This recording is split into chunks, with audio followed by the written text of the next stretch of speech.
Good morning and welcome to Breakthrough Walls. I am Ken Walls and I'm your host. And I have a very, very special guest on this morning. She is, you guys will see, she is an amazing lady. She was recently introduced to me and we scheduled to have her come on the show. I am fairly certain you're going to at least know who her father is. So I want to welcome my new friend, Ixia Price, to the show. Ixia, welcome. And Allie. And Allie. And Allie.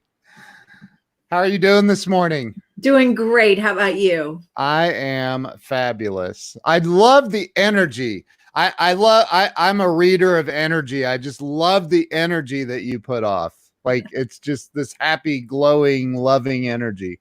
Well, I had to turn my life around somehow, and joy was my conduit to turning it around. So, that's really the way that I get through the tough stuff, is to get out of my head and get back into joy. I love that. I love that. So, I told you I created this couple years. It's been a little over 2 years ago. I was telling my wife, and my wife is way smarter than I am, by the way. I said, I really want to start a show, a podcast, doing something to give back to the world, to help people. And she goes, well, what are you thinking about calling it? And I go, I don't know, Getting Unstuck. And she goes, why wouldn't you use your last name and call it Breakthrough Walls? Awesome. I'm like, that's pretty great. Yeah. I'm like, okay, she's definitely smarter than me. So, I'd like to start out with where you were born and raised, but I do want to point out let's talk about the elephant in the room, and we're not talking about you, Allie. You're not the elephant.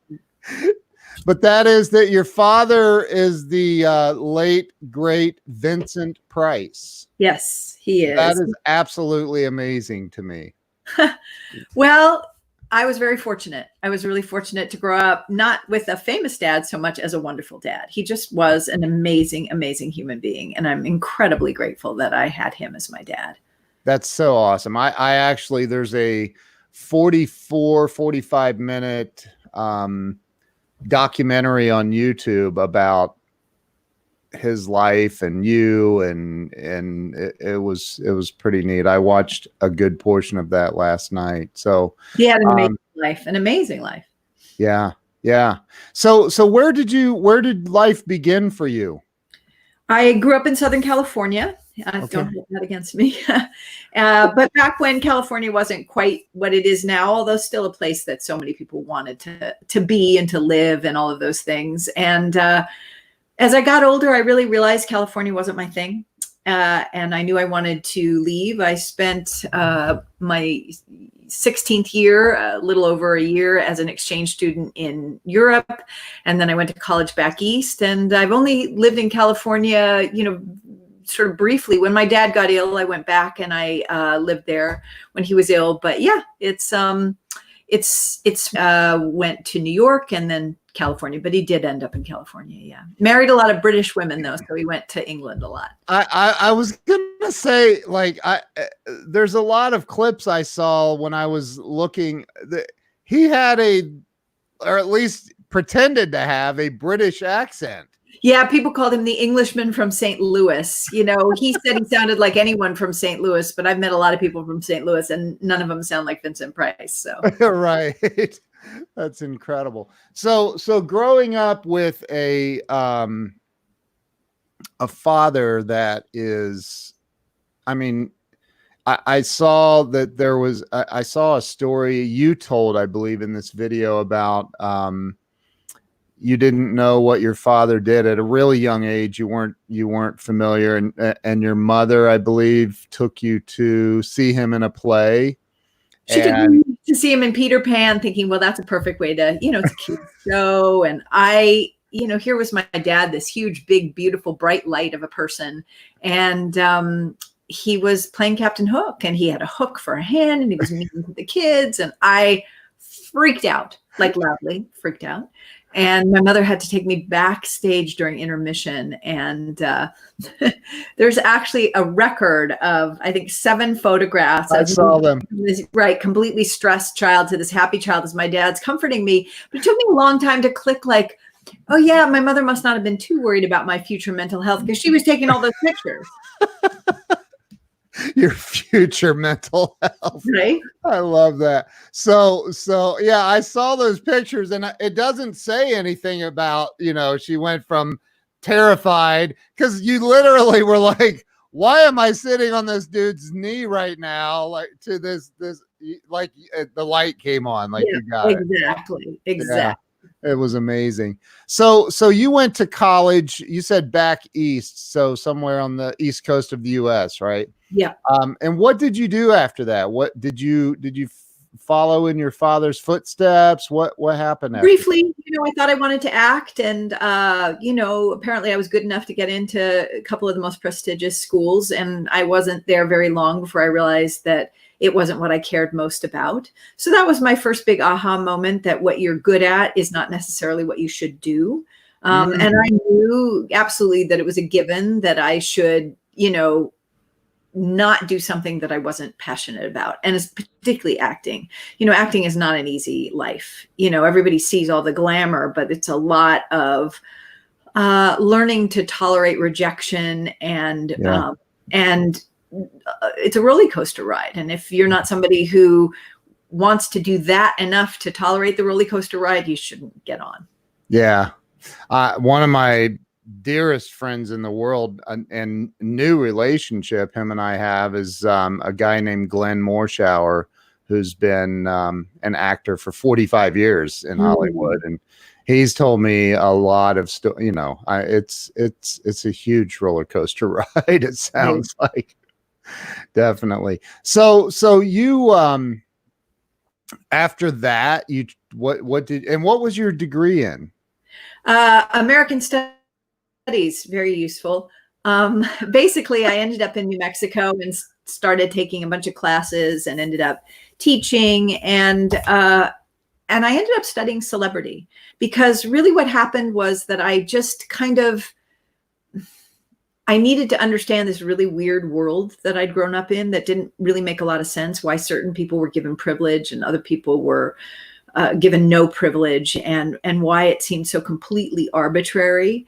Yeah. And so I really understood that I needed to understand what the whole concept of celebrity was all about. And that's why I studied it. Wow. So why did you, and this was in New Mexico, you started studying that? Yeah. Again, I ended up there quite by accident. My brother lives there, and I just stopped for a bit and took some classes, and then ended up being really fascinated by what I was studying. What part? Of New Mexico? Yeah. Well, my home base was 25 years in Santa Fe, but I also lived in the mountains above Albuquerque. I've lived a lot of different places in New Mexico. It's been a wonderful home for me. I love the Mountain West. I love New Mexico. Let's talk about that. I've been there. I've been to Albuquerque, drove up to Santa Fe, and Santa Fe is literally one of my favorite places on the planet. Yeah, it's a very special place. The gazebo downtown, or in the center of town, and all the arts, oh my gosh, it's such an amazing place. Amazing. Just very spiritual. Very, absolutely. And also, funnily enough, kind of a land of misfit toys. There are a lot of people who don't fit in other places who end up there. And I think that's why, we all go there and then find other like-minded people. Yeah, it's incredible. It really is. I didn't know about the misfit part, but I can see that. It has been for over 100 years, because, certainly a long time. A lot of artists ended up there because they were sent there to recuperate from TB, and it was the high desert air that was considered really good for your lungs. And so you went there, and people had nothing to do while they were recuperating, kind of like now. So they got connected to the regional arts, and many of them became really prominent artists. Yeah. Yeah. There's some incredible, I don't know how many art, are they called galleries there, or just galleries? it's unbelievable. Like, it's like the whole little section down there is all these art galleries. It's incredible. And is it Santa Fe where that church is with Yes. is it Santa Fe? Yeah. I've been in that. It's again another amazing thing that everybody should see and experience. It's a very special place and very unlike anywhere else in the United States. Yeah, it really is. So you were there. How long were you in New Mexico? 25 years. Wow. Okay. And then what did you do from there? You said you were teaching. Well, in New Mexico, yeah. So I've made at least part of my living as a public speaker, inspirational speaker for over 20 years.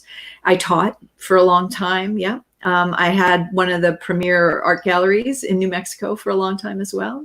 And it was always an interesting combination where design was a part of it, because that's a big part of my background. My mother was a designer. And then I ended up doing very high-end design all over the West for a long time, as well as owning the business. So I did a lot of different things, and I really enjoyed doing all of them. I wrote as well, wrote for television, wrote books.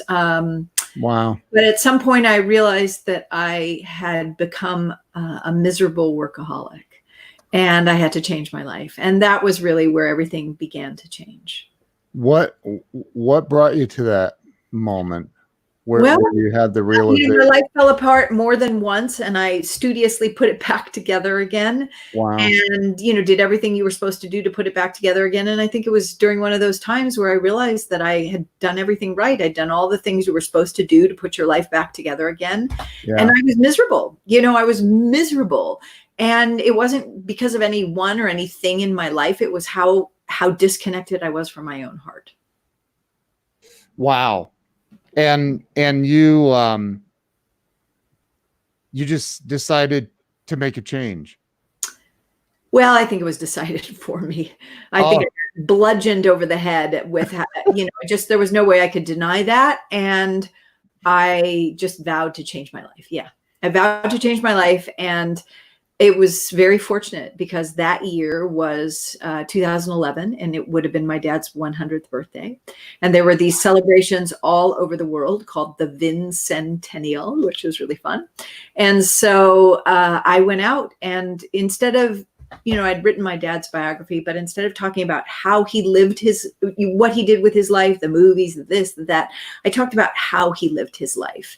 And that was really a game changer for me, because in talking about how he lived his life, I kind of embodied it. I felt it. I stood in his shoes. And that's when I realized that joy was my biggest legacy. Joy and love were my biggest legacy from him, not being Vincent Price's daughter, which had always been a mixed bag. No kid, no matter how much you love someone, and I love my dad, you don't always want to be, honestly, I'm closing in on 60, and it's still the first thing people say about me, unless I'm in New Mexico, and then I'm my brother's sister, because my brother's very well known in New Mexico. So I'm always somebody's relative. And there was a long time when I was younger that bothered me. Now it doesn't at all, because I realized that people are connected to these people in love. Yeah. And that's the connection that they're making.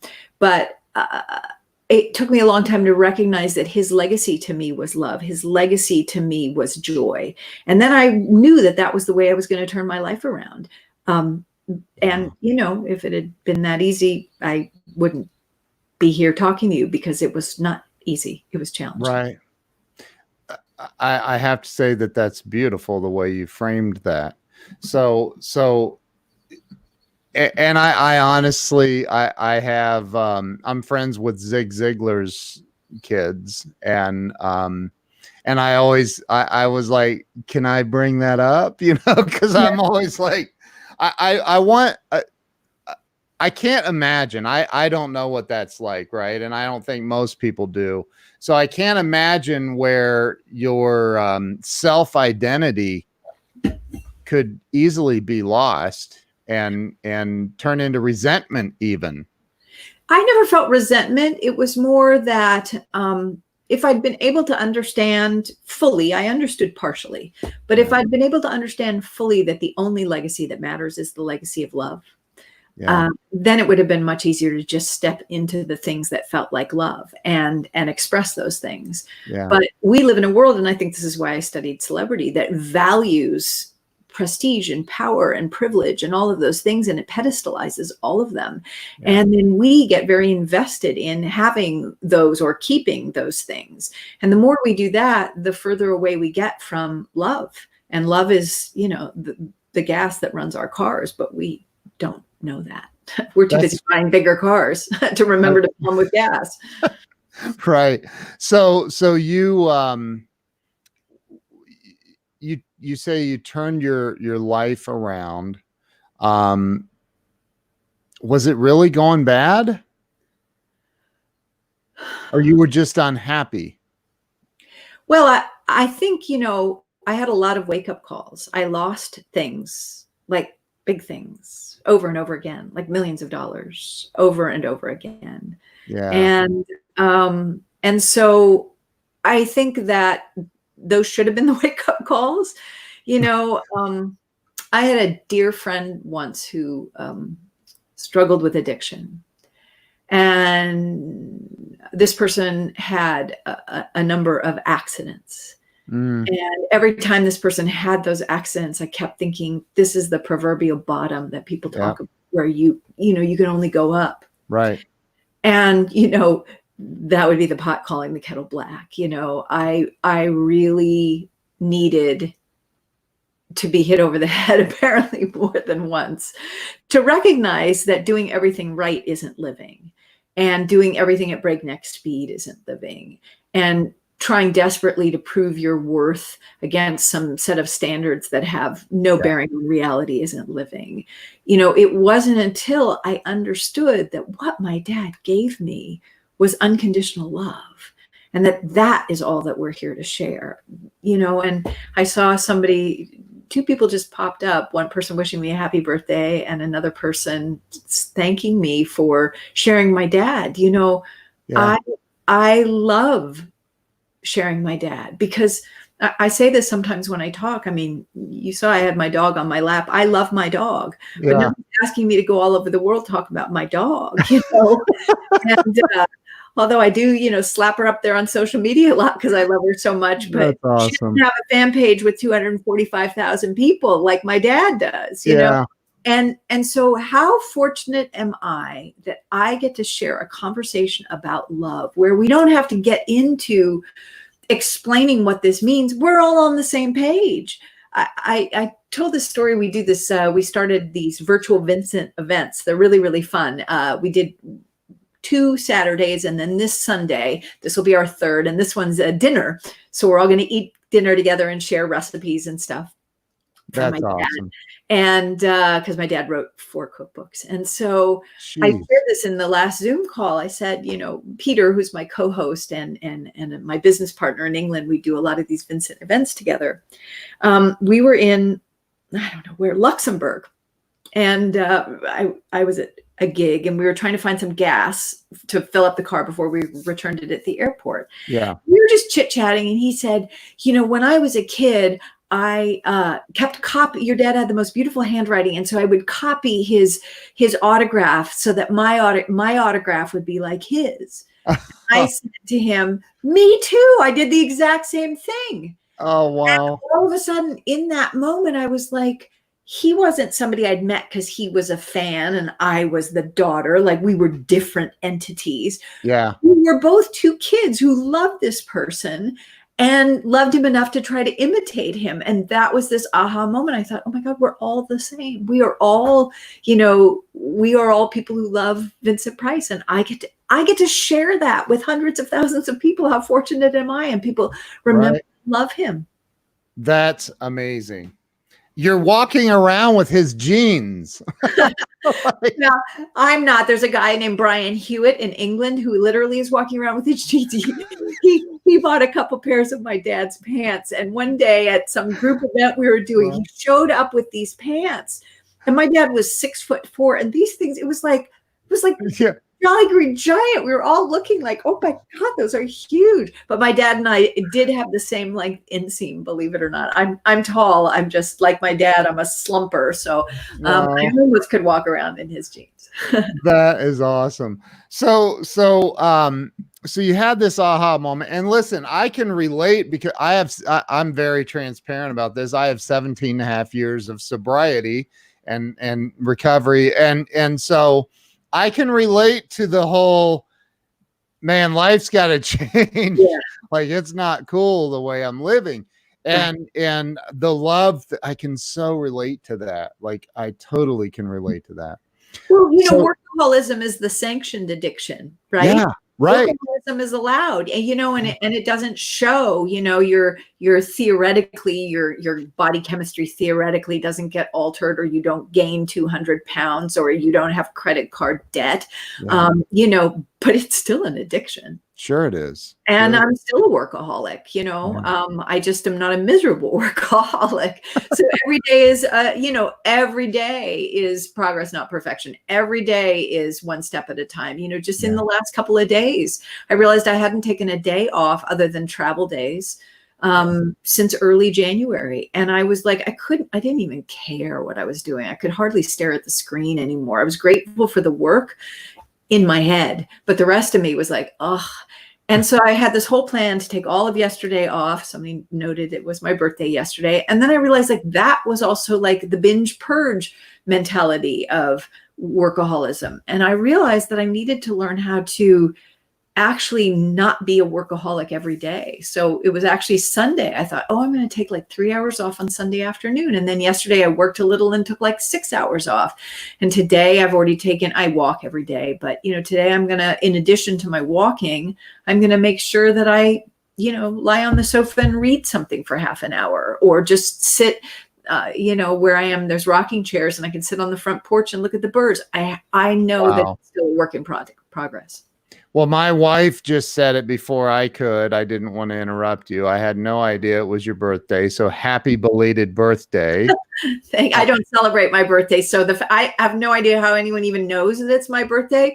But what I decided this year, same thing. I was always very resistant. I don't celebrate my birthday. But then I realized that people saying happy birthday again is an expression of love. And I was like, and it's so cute because a lot of people have written, I know you don't celebrate your birthday, but we just wanted to say happy birthday and we love you. And I could totally hear it. So, I think like, oh, that was better than before when I was like, I don't celebrate my birthday. Again, this, I think workaholics were kind of control freaks, not to put too fine a point on it. And so this birthday was so pleasurable. I'm staying someplace where I know no one, but now I know my next door neighbor, and we were chit-chatting. We've become friends, 6 feet apart.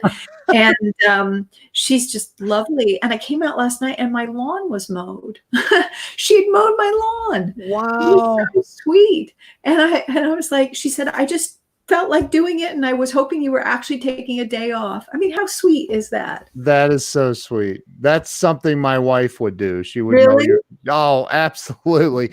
We lived in Vegas for 13 months on assignment, and this the people there, I shouldn't say the people. All of our neighbors in this gated community were like, we didn't even like meet any of them, and we're from the Midwest where everybody's happy, and so my wife at Christmas literally baked a ton of cookies, and I'm like, what are you doing? I can't eat all those. And she's like, they're not for you. And I'm like, well, who are they for then? She's like, the neighbors. And I go, who? She's like, all of them. She took and made these little cute little things and went door to door to all of our neighbors. And they were angry at her for ringing the doorbell. What do you want? She's like, I'm your next door neighbor. I'm just delivering some cookies to you. And anyway, so, but that's, that's the way to live. Like, that's the way to live. Love thy neighbor, right? Yeah, exactly. Like really, so you've had this big shift. I know that you have some books. Let's talk about that. Okay. What's your most recent project? The most recent book just came out a couple weeks ago, and it's called Living Love, 12 Heart-Centered Practices to Transform Your Life. And really it came out of that, so after the Vincentennial ended, and on I went, being a workaholic, and I kept knowing that joy was the conduit out of it. But I talked a lot about joy, but I didn't really get to joy. And then one day I heard this little voice in my head say, you need to create a daily practice of joy. And I was like, that's so right. That's exactly it. I do. I need to create a daily practice of joy. And I was like, how? What does that look like? And so first thing I did was really look into what practice was. And it sort of came to me that it was 4 things. 5. It's something you actually do instead of just talking about. Yeah. And you do it every day. You do it deliberately. And you do it consciously. And so daily, deliberately, consciously, and you commit to doing it every day. So those 5 things. So I was like, okay. So I basically thought, I'm going to practice joy daily, deliberately, consciously, committedly, fantastic. And then I was like, aren't you supposed to just feel joy? Like, what does that look like? And so I found this definition of joy that just meant so much to me. And it was, joy is the pure and simple delight in being alive. And I thought, that's how my dad felt. That's how I felt when I was with him. That's what I'm going to do. So to do that, I basically just committed myself to doing things that I loved doing as a kid, because that was when I felt the most joyful. So whether it was stopping and smelling the roses, or looking at birds, or playing with my dog, or watching I Love Lucy episodes, it really didn't matter. That's what I did. So that was the plan.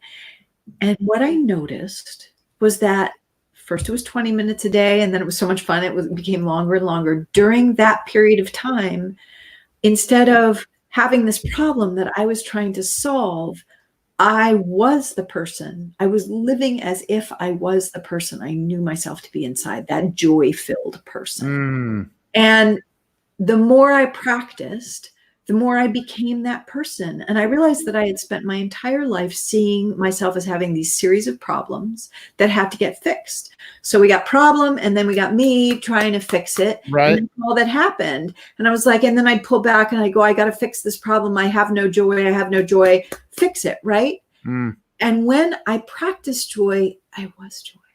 It just was joy. And so I realized that we're all, from the time we're really young, trained not to listen to our own hearts. We're trained to become problem solvers. Problem solvers means there's an issue, a problem, something we're afraid of, something that we're worried about, and we have to fix it. So we become head-based problem solvers, fear-based problem solvers. And this is what's enforced in school. And certainly as we get older, I use this example all the time, but it's, I can't think of anything better. In school, we're taught to learn all of these facts, most of which we don't need. It would be good enough in general to know and have it really brought home to us that the Civil War was a terrible, terrible, terrible event in our country, brother fighting against brother over, an inhumane system of being. It was something that was a sort of before and after kind of event in people's lives. Do we really need to know what the, Battle of Appomattox was and when it happened? Yes, there were a bunch of important battles and a lot of people died and some were turning points. But unless you're going to be a military historian or a Civil War reenactor, you probably don't need to know that in your growing life. In that time that we've spent learning what the heck the Battle of Appomattox was, what if somebody spent a half an hour asking us how we felt in our own hearts? That never happens. So we grow up being these external problem solvers, and we get more and more and more disconnected from our hearts. And so then you say to yourself, like I said to myself, I want to be somebody who feels more joy. I'm going to approach that as a problem. Like, well, I memorized those Civil War dates, and then I got this job and I learned how to do this or do that or manage this software system or whatever. Right. I see that. Yes, we need to learn about our emotions in our life. It is so true. And And that is discouraged. So these practices became for me a way of reconnecting and really understanding that, and knowing that in that time, at least, that I was practicing joy, I wasn't a problem-solving, disconnected warrior. And then more and more problems evolved. The book has 12 of them, and they're all really simple things.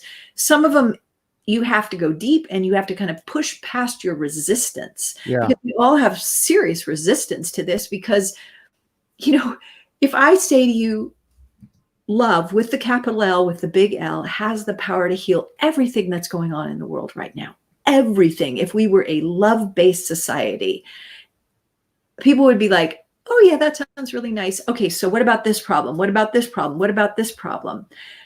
It's almost impossible to convince someone that this way of life can shift and transform anything until you begin to practice it.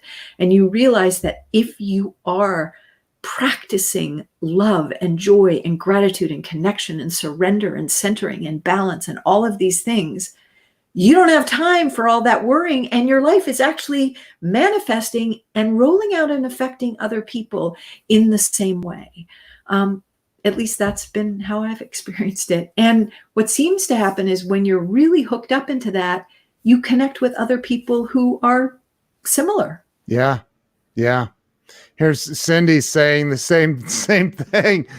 And I think that and I just found it. Now, where's the best place to pick up a copy of this book? And it's Living Love, right? Right. Living Love, 12 heart-centered practices to transform. You can find it anywhere, but I'm going to tell you, I'm a huge fan of a new organization in the last maybe 6-8 months called bookshop.org. And I have a shop on there, which you can find. Just look for me, and my book is on there, and my dad's books are on there, and my brother's books are on there, my niece-in-law's. We have a whole little shop on there. But here's the cool thing about Bookshop. Bookshop realized that Amazon was putting independent booksellers out of business and undercutting authors. So they created this thing called bookshop.org. They've raised over $1 million for local independent bookstores, and it benefits authors as well. Just, from my selling books, I get a little percentage as well, which is a whole different model. And I think one of the things I really hope we're going to come out of this time with is this idea that we need to create a new economy, an economy that recognizes that we live in a circle that is heart-based. And so Bookshop, please check out bookshop.org, not just for my book, for any books, because it's awesome. That's incredible. I'm going to put that up. Actually, I have, let me see. I just want to share the screen real fast and show everybody, if you don't mind. Sure. I just pulled it up on another tab. So let's show everybody. There it is on Bookshop. It looks like a wonderful book. Thank you. Well, it was a real gift. I never feel like I'm writing the book. I feel like it's just I sit down and put my fingers on the keys. I write a blog every single morning. Wow. Same thing. It's sort of my spiritual practice. Like, well, okay, what's going to come through today? Yesterday, I thought, I'll take the day off. And then was like, no, I'm interested to hear what's going to come up. Bookshop.org. Yep. I love that. So what are it says 12 heart-centered practices to transform your life. What are start with a couple of them. Let's talk about a couple of the practices. Sure. One of the ones that I think would be really helpful to people right now, I call it invoking your I don't know. It's a kind of surrender, but we're taught, same thing as, learning when the Battle of Appomattox was. We are taught when we're young, we're encouraged not to know. How are we going to learn if we don't, not know? We have to know something to want to know it. But then you get to a certain age, let's say 15, 16, older. If you say, I don't know, people think you're stupid. People think you're a slacker. If you say, I don't know to a boss, you might get fired. Right. But the fact of the matter is, we don't know. That problem solving is a desire to know. And we buy into systems that we hope are actually going to be the thing that, solves everything or does everything or makes it all better. Let's take insurance, for example. I don't think anyone believes that insurance is a perfect system. Let's just be sort of holistic and large about it. I don't think anybody feels that insurance is a perfect system. But if you said, I don't really believe that insurance is a perfect system, I'm not going to do it, everybody would say, are you nuts?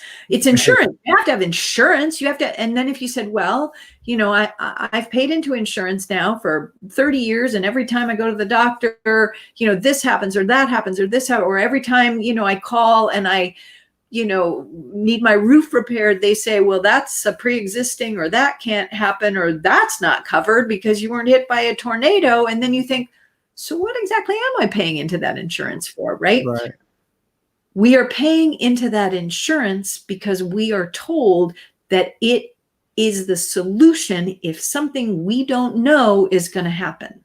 Right. So what that tells us is that what we don't know is something to be afraid of, and that the answer is to find an answer. And what I really have come to realize is that if we can embrace our I don't know, then actually what we don't know will always, it's about listening to your heart, will always give you the answer. So I learned that living on the road. I'm a nomad. I've lived on the road for 4 years now. Wow. And and I make myself take the back roads all the time, and I make myself get lost. And I make myself not know where I'm going to end up for the night and not know where the road is going to go. And I make myself sit in the discomfort that sometimes comes up. Like, shouldn't you be on the highway? Shouldn't you be off? There was this one time, it was an amazing, amazing trip. I was driving from Denver to Dallas, and I took the back roads. And the first part of it was just gorgeous, gorgeous, gorgeous. And then it was starting to get dark, and it was spring. And all of a sudden, this little thought popped into my head. It was like, did you check the weather? And I was like, no, I didn't. So I found some cell service, and I looked, and there were like big, not the green clouds, not even the yellow clouds. They were the red, big red, and the warnings for things that, like tornadoes and flying cows. not good stuff. Yeah. And so, and I'd had this perfect day, perfect drive. And so my chest was like, I'm like, you idiot, you should have taken the highway. And I was like, no, you had the perfect drive. It was just gorgeous. And, so if that's what you were led to do, were you going to be led here so that you could be tossed up into the air in a tornado? So what are you supposed to learn from this? So I looked at where the, clouds were. You can usually see a weather pattern where it's going. And of course I had a couple different choices of road, and I just got really quiet. And I said, well, I don't know where this is going, but where should I go? And it was very clear, take this road. So I took that road, and then I could hear in my head, like, what if it's not that? What if it's this? It's like, you don't know. So let it go and listen to what you are being told, which is take this road and just drive.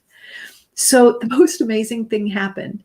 You know how we all joke about like, oh God, I wish there was just a burning bush to tell me I was on the right road, because that's what was in my head, right? Am I on the right road? Am I on the right? Did I do the right thing? Should I have taken this? Should I have not taken this?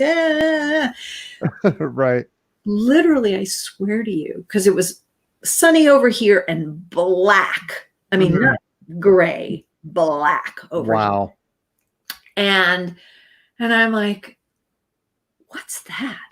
And up ahead of me, there was this, and I was in the middle of nowhere. There were no towns. This huge red light just bursting up. And I was like, oh, okay, what's that? And I kept driving closer, and I was like, it wasn't going away. It was just getting brighter. And it must have been some kind of prism, like a rainbow prism, except it was only the red, and it was gigantic. And it was just literally like a sign pointing down on the road ahead of me. And I burst out laughing. I was like, well, I guess that qualifies as a burning bush. Yeah. And I just saw the pictures of it the other day, which made me think of it, because I was looking for a picture of a rainbow, and it popped up. And I drove literally right up it, right past it on that road, had a glorious drive. Oh my gosh. I could have spent the entire time worried, or I could have trusted that I didn't know, and then listen for what I needed to know. And what I don't think we realize is that, what we need to know is being broadcast 24/7, and we're just listening to some static all the time. There is like actually lovely music, and there is information, and there is non-fear-based information that is being broadcast, and we're just listening to like fear, fear, fear, fear, and so that's what the practices taught me. So for this practice of I don't know, it's first of all, there's one up on my Facebook page right now. I have all these scary pictures with I don't know, and you go through it and you write down your responses to those pictures of what they bring up of I don't know, scary staircases or a bridge going into nowhere, and then you continue to write out what you don't know and sit with that for a while until it becomes less scary, until what you don't know becomes less scary. And then the second part of the practice is actually learning to trust your I don't know, because here's what I think we also miss when we think everything has to be a problem that we solve. Yeah. The mystery with a capital M. Because we're so busy thinking that this is life that we don't even understand what's possible. I mean, I'm sitting here in Western North Carolina. I had a gig in New Orleans, and my next place I had to be was Key West. I had about 15, 16 days in between. Yeah. So logic would have said, because I had work to do, to stop somewhere along the way. And I'm not a big Florida fan, and particularly not during spring break time. So I was like, I don't really want to do that. So I was like, I'll go over here. And I booked a couple of hotels. Yeah. And this little thought came to me, don't do that. Look more. So I ended up being led to this Airbnb listing. And when I saw it, literally my whole heart went like boom. And I was so overjoyed with the feel of it. Now I've stayed at a lot of Airbnbs, and, I thought, well, I'll get there and it won't be quite what they said. And, I walked in the door and I was like, oh, I love this place. It's perfect. It's a little cottage. It has everything I need. It's so sweetly furnished. It's certainly not the nicest places I've ever stayed, but it is the nicest place I've ever stayed. In other words, sometimes the nicest place in terms of what people think is fancy isn't necessarily what you think is right. This is so me. I have the perfect neighbor. My landlord is the kindest guy. So I was going to be here for 10 days, and then everything got canceled. Like boom, boom, boom, boom, boom, boom, boom. I was like, oh, and where am I going to go? Because I have all these gigs and now I have no place to go. And I thought, what do I do? So I called him up and he said, well, I have somebody coming for 2 more days, but then it's open. Well, of course, those people wanted to cancel because nobody was going anywhere. So they were relieved. Long story short, I'm here where he would have been another Airbnb owner losing a ton of cash. Every day that we talk to each other, we have some mice friends who are visiting. So we were chatting what to do about the mice friends this morning. And he said, I'm so grateful to you. And I said, I'm so grateful to you. And he and I were talking about the mice. He was saying, I really don't like to trap. I don't do killing. I hope that's okay with you. I'm like, I don't kill either. And he said, I don't even like to trap them because, like they get so stressed out in there. And then you take them someplace far away and they have to make new mice friends. This is my landlord who speaks my language. My next door neighbor came over and mowed my lawn yesterday. She's the nicest person in the world. Her son-in-law, as it all turns out, is a huge fan of my dad's. She's from Colorado. So we have the same mindset. And I am in the perfect place to be. How would I have known that? I mean, there's literally no way I could have known that. There are, 50 states and the District of Columbia that I could have ended up in. 49, probably wouldn't have gone to Hawaii. And, I ended up in the perfect place. No way I could have known that. It was simply having practiced listening to something that makes no sense. And literally having practice going, well, I don't know, but this is what I'm being told. You end up in the right place. And that's what I mean. It's talking to us. And I don't mean it like the aliens. I mean, love is talking to our hearts, and we've forgotten how to listen because we're too busy trying to memorize when the heck the Battle of Appomattox was. My wife I'm not as spiritually gifted as you and your landlord and my wife are. So a spider finds its way into my space, and you're like, I'm gonna pray for you, Ken. So I did read on your website that you are an interfaith minister, which I think is absolutely amazing. And maybe I said that wrong. I believe that's what it says, Interfaith right? and spiritual. Yep. Okay. So I pulled your website up to make sure I read that properly. So something along the way took you into that? What was that? What made you become an interfaith and interspiritual minister? I felt like no matter what tradition I studied and even what tradition I came from, there was this sense of dogma and ecclesiasticism, this idea that our way is the right way. And that was my mother. My mother, literally, only her way was the right way, no matter what it was. And this from somebody who literally had no sense of direction. You could stay at a hotel for a week and she'd go out and turn the wrong way to the elevator every single time she left the hotel room. But her way was the right way. Yeah. And so it really bothered me. I thought that just doesn't feel true. And I thought, you know what I want to do? I want to learn about all the different traditions. I want to study every single tradition and see, because there's got to just be these common threads. And that's why I started. And then the second year was all learning different rituals and traditions. And I was like, whatever, that's not really my thing, but I'll learn them. But really what happened during that 2 years it was actually 3 years. I found my heart tribe, and my heart tribe were two groups of people, horror fans and people who are open to learning about anything with an open heart and an open mind.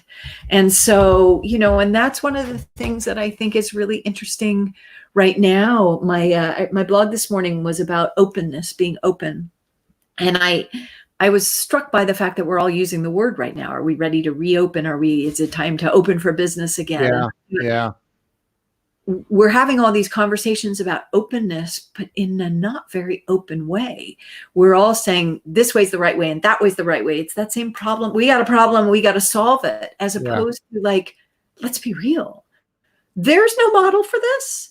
We don't know. Right. Love with the big L does. So if love guides the conversation, we're going to hear what we need to do.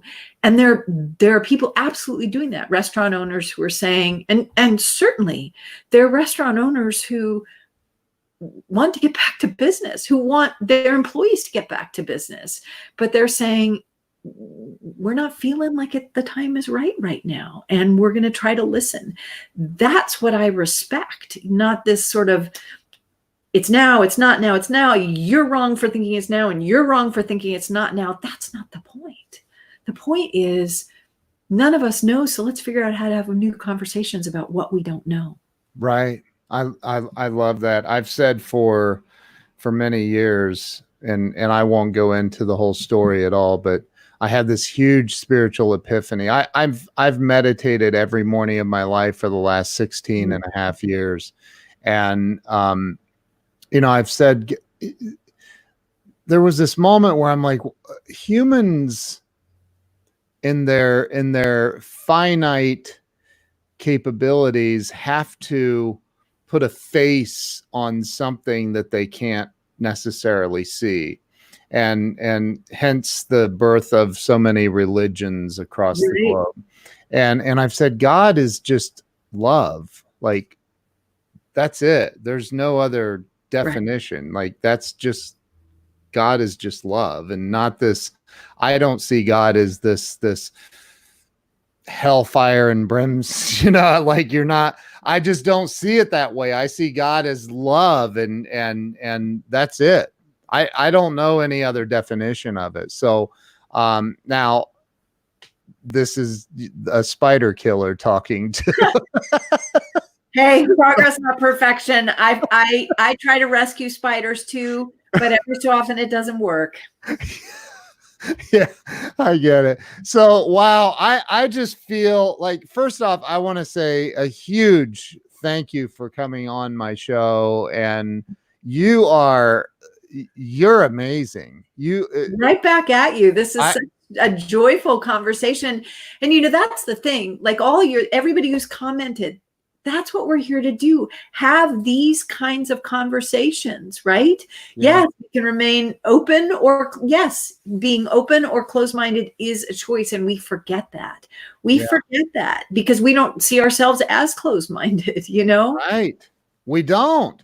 And that, it's why I don't engage. Somebody was posting on my Facebook thing, and I don't engage. And this person posted a second link this morning trying to refute something. And I'm like, you know what? I'm just going to block you and move on with my life. I bless and release you. So Right. I'm like, dude, I'm not engaging in it. Like, it's just not my thing. So I gotta say that, as I was researching you last night, and it's funny, your birthday did not pop up though. No, because I don't put it out there. That's why I have no idea how, I guess Wikipedia or something, but it's very sweet that everybody has said happy birthday. And it's such a loving thing. So thank you. I would like to. I have a show with I guess you don't know who Glenn Morshower is. He's one of those names that everybody recognizes his face because he's been in so many movies. And he played Agent Aaron Pierce on the TV show 24 for years with Kiefer Sutherland. And but he is a dear friend of mine, and him and I started a show with a guy named Scott McCain we have on Sunday evenings. And you are, gosh, you're just the perfect fit to have on as a guest. And I would love to have you come on that show. And I'll talk to Glenn about it. I'm sure he probably met your father at some point. Cool. I would love to. That would be wonderful. Thank you. Yeah. So I'll talk to him, but you'd be phenomenal to have on, because I love what you're saying. So many people right now, the human mind is a complicated piece of equipment, right? And so we're all trying to figure out, my favorite quote, one of my favorite quotes is, "A man convinced against his will is of the same opinion still," right? So everybody's trying to say, "You're wrong, you're wrong, you're wrong. Look at my way," and it's been that way since the beginning of time. And it's like, just how about everybody calm down? Like, there's never been a time ever in the history of mankind that is recorded that the entire planet went on lockdown. Right. Well, and here's the thing, what this is allowing us to see is how the choices we make actually affect other people. And so the thing is, there's nobody at home who is looking at the fear of people who, are worried they can't pay their bills, or, even looking at the sort of frustration of somebody who's simply at a state capitol protesting because they want to go get their hair cut. There's none of us who haven't thought, my hair, I keep super short. This is as long as my hair has been, I can't stand it. So, I'm not looking at somebody going, I couldn't understand that at all. I've lost, all my speaking gigs for the next 4 or 5 months. So there's not one part of me that is judging the haircut motivation, or or the I want to get back to work motivation. So, and I don't think the people who are out protesting are judging the people who are staying at home. Well, you're just scared you're going to get sick. I don't hear that. No. What I hear is a complete lack of awareness that, every single thing we do, it's the butterfly effect, affects something else. And we don't want to think about that because we'd probably be paralyzed. It's the spider issue. Do I flush the spider? Do I take it outside? What if it bites me on the way outside? Right. And so we have to learn a whole different kind of conversation to have. And it's interesting. Yesterday, I went out for some, a big long hike, and most people were really doing social distancing, but there were some groups of people along the way who definitely weren't.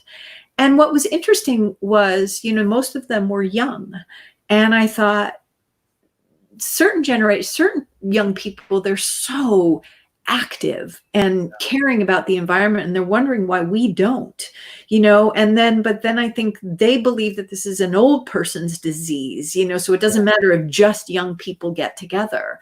And it's all a metaphor. It's a metaphor for the fact that literally everything we do affects. That bottle that we bought because we didn't bring our stainless water bottle, only 9% of all plastics get recycled. That means literally there's 91% of all plastics out there. So where do they go? Into the ocean. So where do they end up? We eat a credit card worth of plastic every year. We ingest, each of us, a credit card's worth of plastic, right? Right. So, I'm involved with this wonderful new group called Oceans Commit that is that's about reducing single-use plastic through events that raise awareness. And one of the reasons that this group is so powerful is that instead of just talking about it, it's about walking and swimming in the ocean so that we can really experience, not walking in the ocean, walking along the ocean and swimming in the ocean, really experience how it all connects and what we're looking at. Because if you see it, you can't unsee it. Right. And I think that's the thing. If people don't see it and we live in our little bubbles, we don't have to think about it. Right. Right. I think that, I always look at what Mother Teresa said, and when she was asked to go march in a protest against the war, and she refused, and she said, "I will not march in a protest against war." And then someone else asked her if she would march in a thing for peace. And she said, "Yes, I will march in right. your event for peace, not against war." Exactly. So, right. That's exactly it. Right. Yeah. So it's like, we should all be looking at ways to move to the positives of life, and not the negatives, and not try to prove all of our neighbors wrong. Well, I don't think we realize how many choices we make are fear-based choices. We don't see it. We're absolutely blind to it. And so that is why practicing love, heart-centered practice really shifts our perspective on everything. Yeah. Yes, it does. Well, I after talking with you, I don't even recall that your father is Vincent Price. Well, I'm grateful for the connection, because without him, a lot of things that I learned would have been words. He, more than any other human being I've ever met, embodied all the things that we want to feel that life is: joy and love and connection and open-mindedness and curiosity and adventure. And he embodied that. I thought all grown-ups were going to be like my dad. I was sorely mistaken. And, it's taken me a long time to even embody just a little of what he managed to do. Yeah. Well, from what I've seen, and obviously I've seen, I know who he is, right? So, and it seems like he was a wonderful man. In fact, I saw in part of the documentary tribute to his life, a guy said when he was, on doing a scene in a horror movie, he was like, it was very, very intense. And then as soon as the camera stopped rolling, he was a jokester and having fun. So, yeah. And that does remind me of my friend Glenn Morshower a lot. He's like that. You'll love Glenn. As a matter of fact, I think he's watching. If you're watching, Glenn, say hello. But yeah, he's a great guy. I think I'm going to talk to him about getting you on our Sunday night show if you're open to that. I would love it. Awesome. Well, listen, I want to say thank you. I want everybody to go to, I'm just going to, it's bookshop.org. I'm going to put that up as a banner real fast. I want everyone to go to bookshop.org. Let me get this in here real quick before we go. I want everybody to go to bookshop.org and search for Victoria Price and pick up her new book. And it's called Living Love, 12 Heart-Centered Practices to Transform Your Life. I want everybody to go pick up a copy of that book right now. And I'm going to, because I just feel it. I feel the energy coming off of you and off of that book. And so I'm going to, and then one day soon, I'm going to meet you in person and ask for your autograph on it. I look forward to meeting you. It'll be wonderful. Yeah. So Victoria, if there's ever anything I can do to help you in any way, please don't hesitate to reach out. Thank you so much. Thank you. This has been a delightful way to spend an hour. Thank you so much. And thank you for everybody for all the great comments and the birthday wishes and everything. This has been a real joy. Yeah, you're amazing. So don't hang up on me. I am going to end the live stream. So thank you all so much for being on here, and I will see you guys later. Thank you, Victoria. Thank you, Ken.